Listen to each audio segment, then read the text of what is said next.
بسم اللہ الرحمن الرحیم۔ السلام علیکم۔ میرے چینل میں آپ کا استقبال ہے۔ ویلکم ٹو ایسے ٹیچنگ زون۔ آج کی ہماری یہ ویڈیو 8ویں جماعت کی کتاب بال بھارتی کا کریں گے۔ آج ہم سبق نمبر تو دیکھیے حصہ نظم کا پہلی نظم ہے۔ سبق ہمارے ہو گئے کمپلیٹ۔ تو نظم نمبر 1 ہے حمد۔ حمد کا مطلب معلوم ہی ہوگا آپ کو کہ اللہ کی تعریف میں لکھے جانے والے اشعار جو ہوتے ہیں حمد ہوتے ہیں۔ یہ لکھی ہوئی حمد جو ہے امیر مینائی کی لکھی ہوئی ہے، شاعر ہیں اس کے، یعنی جو شعر و شاعری کرتے ہیں، لکھتے ہیں نظم وغیرہ، ان کو شاعر کہتے ہیں نا، جس طرح پویم لکھنے والے کو ہم پویٹ کہتے ہیں، تو اردو میں شاعر بولتے ہیں۔ تو حمد لکھنے والے شاعر جو ہیں امیر مینائی۔ اب پہلی بات اس حمد سے متعلق پڑھیں گے، اچھی بات وہ ہے جو سلیقے سے کہی جائے، اور بہترین بات وہ ہے جو خدائے برتر کے لیے کی جائے۔ عام طور پر شاعر اپنی شاعری کا آغاز اللہ کی تعریف، اس کے صفات کے بیان اور اس کے بارے میں گفتگو سے کرتا ہے۔ ایسی شاعری کو حمد کہتے ہیں۔ اللہ خود بھی اس بات کو پسند کرتا ہے کہ اس کے بندے اس کی تعریف اور حمد و ثنا کریں، ٹھیک ہے نا۔ تو حمد کرنا یعنی اللہ کو بھی پسند ہے کہ اللہ کی تعریف کی جائے، ہے نا۔ تو دیکھیے جان پہچان یعنی شاعر کا تعارف ہے۔ امیر مینائی کا اصل نام امیر احمد تھا۔ وہ 1828 میں لکھنؤ میں پیدا ہوئے۔ امیر مینائی نے یوں تو شاعری کی تمام اصناف میں طبع آزمائی کی، لیکن غزل ان کا خاص میدان ہے۔ ان کی شاعری میں زبان کی صحت اور روزمرہ کا خصوصی اہتمام ملتا ہے۔ امیر مینائی پہلے نواب واجد علی شاہ کے دربار سے وابستہ رہے، پھر رامپور سے جڑ گئے، آخری وقت میں وہ حیدرآباد چلے گئے تھے۔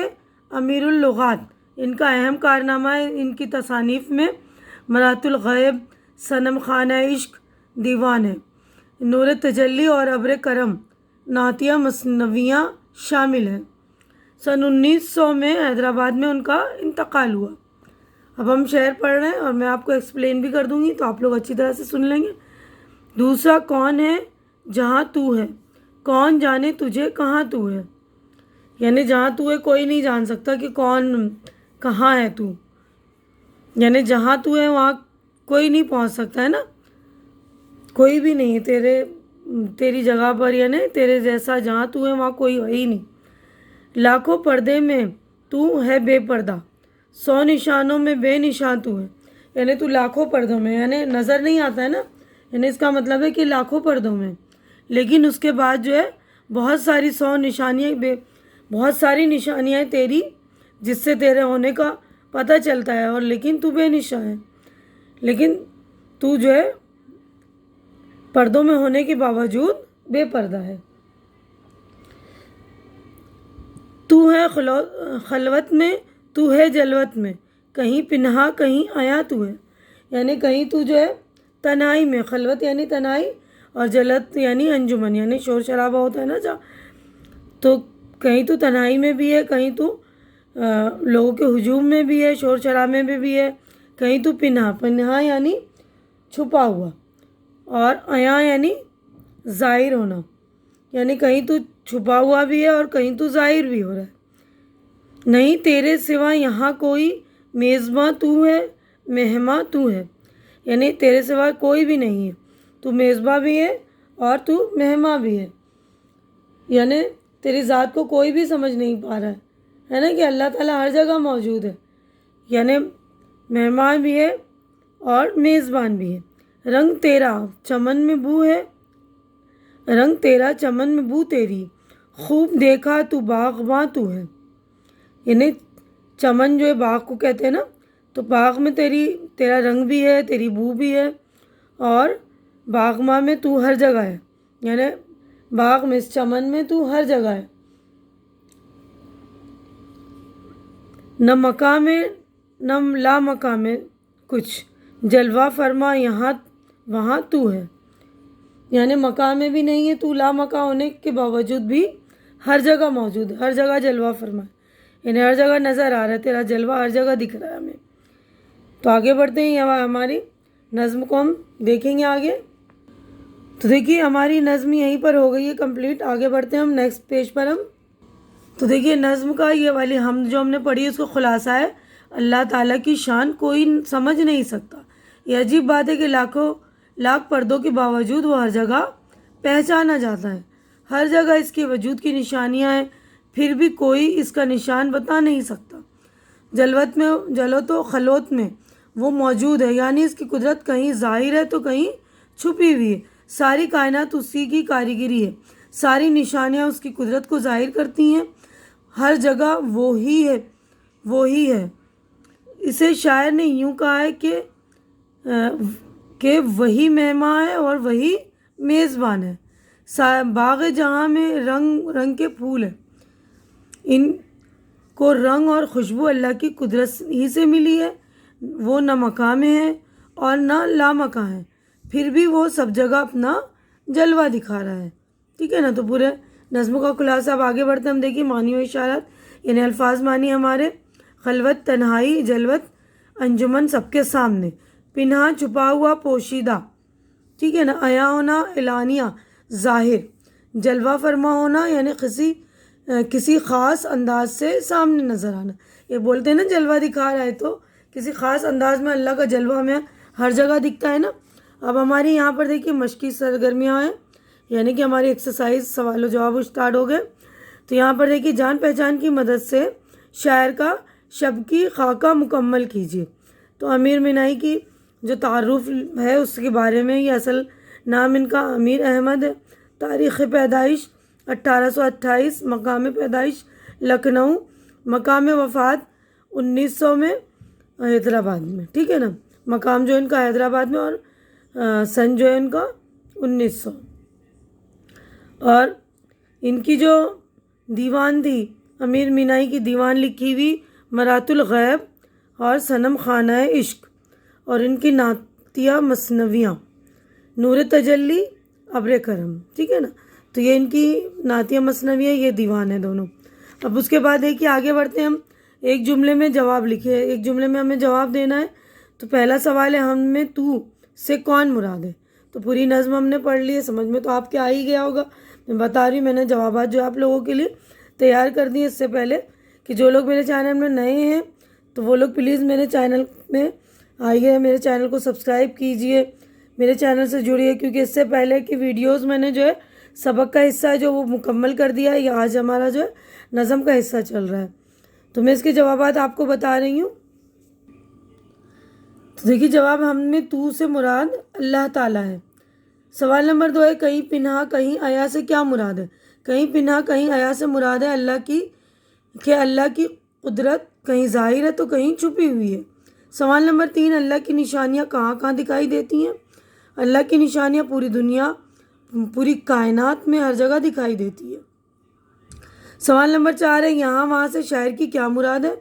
یہاں سے مراد دنیا، یعنی ہم جہاں رہ رہے، اور وہاں سے مراد عقبہ یعنی جہاں ہمیں جانا ہے، یعنی ختم ہونے کے بعد پورے آخری جو ہمارا آخری منزل جو ہماری ہے. اس کے بعد اگلا سوال مختصر جواب لکھیے. تو اس کا پہلا سوال ہے حمد کی روشنی میں اللہ کی صفات بیان کیجیے. تو حمد کی روشنی میں یعنی جو حمد پڑھ رہی ہیں ہم نے، اس کی روشنی میں اللہ کی صفات یعنی خصوصیات، اللہ کی خاصیت. اللہ تعالیٰ افضل و برتر ہے.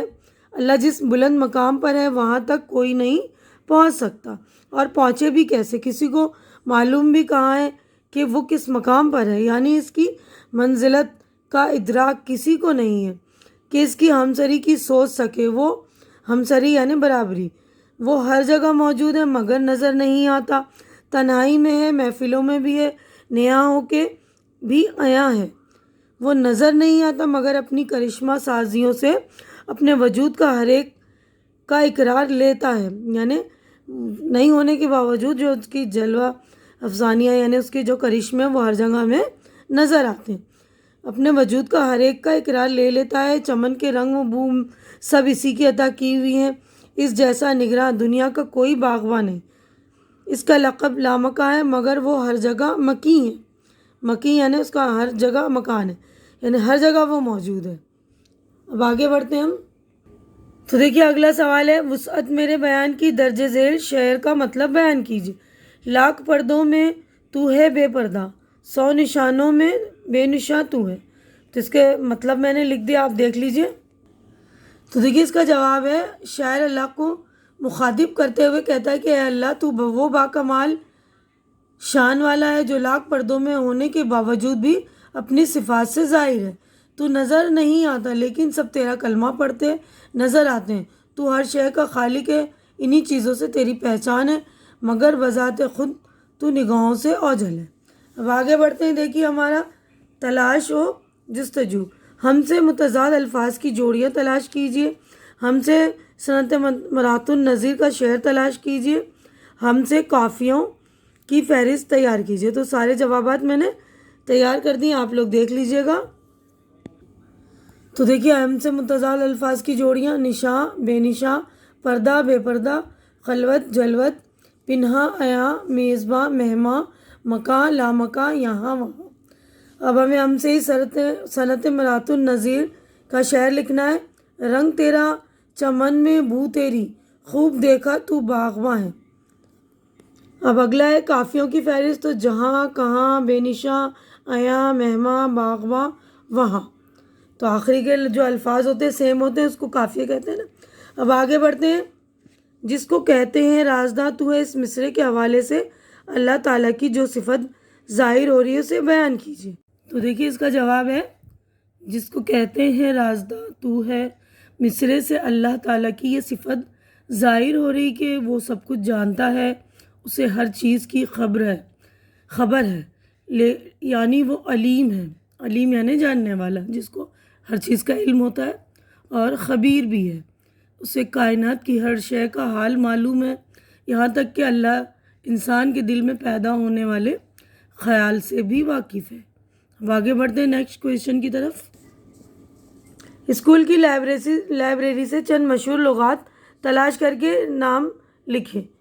تو اسکول کی لائبریری میں دیکھیے گا، ڈھونڈیے گا، بہت سارے لغات ہیں، ان کے نام آپ لکھیے۔